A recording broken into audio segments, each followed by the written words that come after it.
드디어 해숙과 시어머니의 정면 충돌이 벌어졌습니다. 소미의 정체는 점점 더 명확해지고 낙주는 지옥에서 돌아온 뒤 여전히 천국 내에서 논란의 중심에 서 있었죠. 그리고 마침내 소미의 기억 속 그 남자가 등장합니다. 그가 말한 첫마디는 모두의 숨을 먹게 했습니다. 소미야, 널 기억하니? 오늘은 7화에서 벌어질 충격적인 사건 3가지 그리고 결정적인 복선을 분석합니다. 놓치면 안 될 감정의 소용돌이, 지금부터 함께 들어가 보시죠. 시어머니의 등장, 그리고 천국의 부엌. 해숙은 아침 일찍부터 밥을 짓고 있었다. 그녀의 손에 익은 듯한 칼질, 웃음소리. 하지만 뒤편에서 들려오는 낯선 발소리에 손이 멈춘다. 돌아선 순간 해숙의 눈빛이 굳는다. 그 칼질, 아직도 그 모양이냐? 그녀가 왔다. 생전에 해숙을 가장 괴롭혔던 존재. 그 시어머니가 부엌에 들어선 것이다. 하지만 더 놀라운 건 시어머니가 모든 기억을 갖고 있다는 것이었다. 천국에선 고통스러운 기억은 흐릿해지지만 그녀는 완벽하게 해숙을 기억하고 있었다. 너 내가 죽던 날 마지막에 뭐라고 했는지 기억은 하니? 그런 기억은... 그렇겠지. 넌 항상 기억하고 싶은 것만 기억하더라. 시어머니는 해숙의 곁에 있는 소미를 바라보며 묻는다. 저 아이 생긴 게 낯이 익네.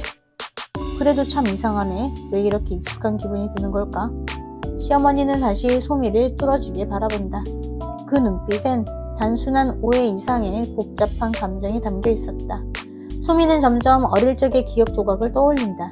그녀의 머릿속엔 낡은 오르골 소리, 모래사장 위에서 누군가와 함께 뛰놀던 순간이 흐릿하게 떠오른다. 천국 길목에서 마주쳤던 훌라춤을 추던 사람과 같은 티셔츠를 입은 노인. 그 노인을 다시 마주친 소미는 정신을 잃고 쓰러진다. 눈에 뜬 곳은 천국의 병동. 그녀를 간호하는 건 그 노인이었다. 소미야, 내가 누구인지 기억나진 않겠지? 당신은 저랑 아는 사이예요? 우린 아주 짧게 그리고 깊게 스쳐 지나간 인연이란다. 노인은 자신이 생전에 위급한 상황 속에서 어린 소미를 구출했던 구조대원이었음을 털어놓는다. 그는 당시 소미를 고아원에 맡기고 떠났지만 이름도 생년월일도 모호했던 탓에 기록상으로는 사라졌다는 것이다. 넌 특별한 아이였어. 늘 이름이 아닌 별명으로 불렸지. 그래서 너를 찾는 게 더 힘들었었어. 내가 누구인지 모르겠어요. 하지만 뭔가 아주 중요한 걸 잊고 있는 기분이에요. 소미의 정체는 이제 막 본격적으로 풀리기 시작한다. 해숙을 구하기 위해 지옥의 불구덩이에 뛰어든 낙준. 하지만 그 대가로 그는 천국 법규를 어겼다는 이유로 심판대에 오른다. 지옥에 허가 없이 진입, 지옥 관리자에게 저항, 불법 접촉. 당신은 무수한 죄를 저질렀습니다. 난 아내를 지켰을 뿐입니다. 그게 천국의 법을 거스르는 이유가 됩니까? 천국 재판관은 냉정하게 묻는다. 하지만 그 순간 해숙이 등장해 무릎을 꿇는다.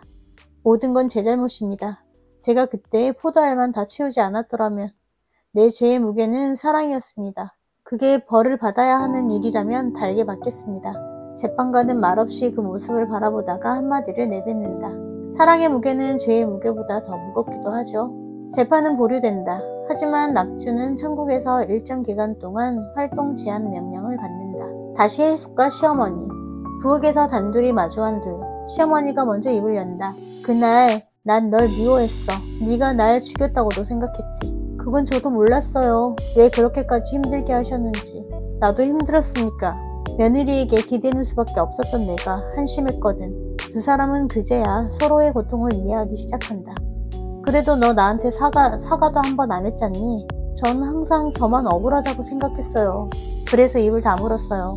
그때 부엌에 들어온 낙준이 둘 사이의 분위기를 감지하고 얼어붙는다. 그는 어색하게 웃으며 물컵을 든다. 하지만 두 여성의 시선은 여전히 얼어붙은 채다. 낙준아, 네가 말 좀 해봐. 네 마누라가 내가 죽기 전까지 어떻게 했는지. 엄마, 그런 말은... 그땐 저도 많이 부족했어요. 어머님도 힘드셨을 거예요. 낙준은 애써 화제를 돌리려 하지만 감정이 격해진 두 사람 사이에서 안절부절 못한다. 엄마 제발, 여기 천국이잖아. 조금만 편하게 지내면 안 될까? 해숙은 조용히 고개를 떨군다. 낙준은 그녀의 등을 토닥이려다 시어머니의 눈치를 보고 손을 거둔다. 내가 늘 중간에서 말리지 못한 거 지금도 후회돼. 근데 너 잘 살았더라. 나보다 훨씬 따뜻하던데? 그 말 지금 해주셔서 고맙습니다. 낙주는 그제야 안도의 숨을 내쉬며 물컵을 내려놓는다. 손끝이 젖어있는 건 그가 얼마나 긴장했는지 보여준다. 천국이라는 공간에서 처음으로 고부가 화해하는 순간, 그 장면은 시청자들의 눈물샘을 자극했다. 영예의 금사빠 본능과 센터장의 심쿵, 극적으로 죄의 무게가 0으로 측정되며 미분류 상태로 남았던 영예. 지옥과 천국을 모두 거친 후 처음으로 천국 센터장을 마주한 순간 그녀의 눈빛이 달라진다. 와, 진짜 천사네? 말 그대로. 영예는 첫눈에 센터장에게 반해버린 듯하다. 그녀는 센터장의 차분한 말투, 정갈한 옷매무새, 깔끔하게 정돈된 머릿결 하나하나까지 눈에 담는다. 왜 이렇게 눈썹이 고운 거야? 목소리는 또 왜 이리 저음이지? 천국 사람 맞아? 그녀의 눈엔 하트가 떠있고 목사와 소미가 그 모습을 멀리서 지켜보며 고개를 젓는다. 아, 또 시작이네. 이번엔 천사한테 반한 거야? 센터장은 그런 영예의 눈빛에 잠시 당황하지만 곧 무표정하게 업무를 이어간다. 그러나 그가 문서를 넘기는 손끝이 살짝 떨리는 걸 해숙은 놓치지 않는다.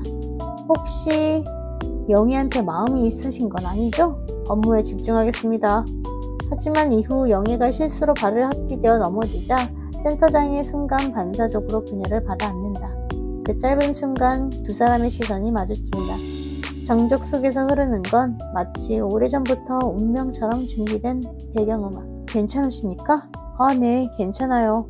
저 혹시 이름이 어떻게 되세요? 센터장입니다. 하하, 심쿵이다 진짜. 영예는 해숙에게 달려가 속삭인다. 나 이번 이번 4호엔 진짜 연애해볼 거야. 이번엔 오래 가는 거로. 해숙은 그녀의 어깨를 툭 치며 웃는다. 4호 연애? 그것도 좋지. 근데 천국 연애는 진짜 조심해야 해. 그럼 매일매일 심판받아도 돼. 그 사람만 매일 보면 돼. 목사는 고개를 절레절레 흔들며 중얼거린다. 천국에서도 연애 감정은 면죄부가 안 돼요. 하지만 센터장은 어느새 다시 원래의 냉철한 얼굴로 돌아간 채 멀찍이서 조용히 영예를 바라본다. 그의 입꼬리가 살짝 올라가 있다.